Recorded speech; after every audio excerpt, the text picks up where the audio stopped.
আলহামদুলিল্লাহ, দেখতে দেখতে আয়নবাবুর বাবার আরেকটা স্বপ্ন পূরণ হয়ে গেল। সো এভরিওয়ান, সবাই কেমন আছেন? আলহামদুলিল্লাহ, আমরা খুব ভালো আছি।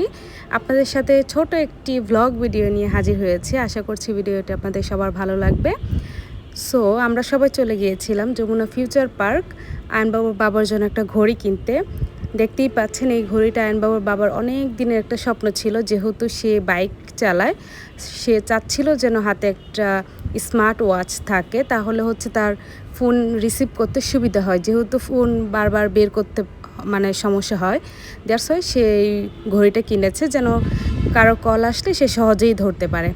সো ফাইনালি এই ঘড়িটা সে কিনেছে, এখন একটু ট্রায়াল দিচ্ছে আর সব কিছু সেটিং সে এখান থেকে করে নিয়েছে।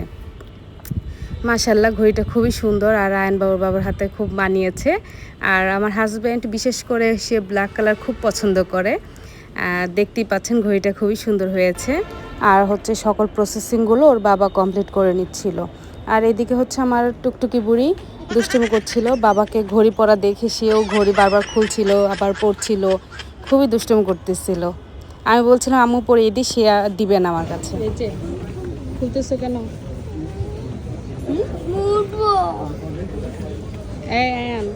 তুমি বড় না, তুমি কেন উঠতে চাও? আনায় তো ছোট, এই জন্য আনায় উপরে উঠেছে।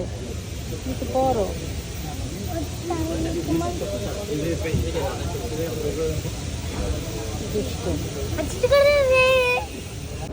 আনাইয়া, এই জামু কি করছো? বাবা, এটা তো হাতে দিতে হয়, তুমি হাতে নিয়েছো কেন? দেখি আম্মু দিয়ে দিই। দিবে না?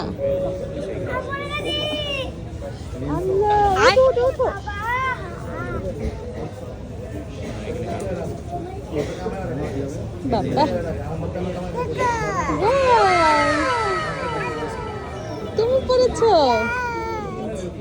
ইয়েস, আনা একা একা পড়ে ফেলছে। মাশাআল্লাহ, তালি।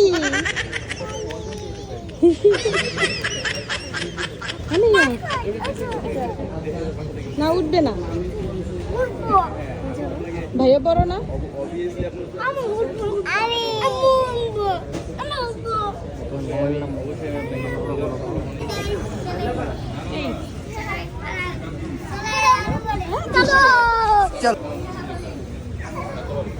আনাইয়া,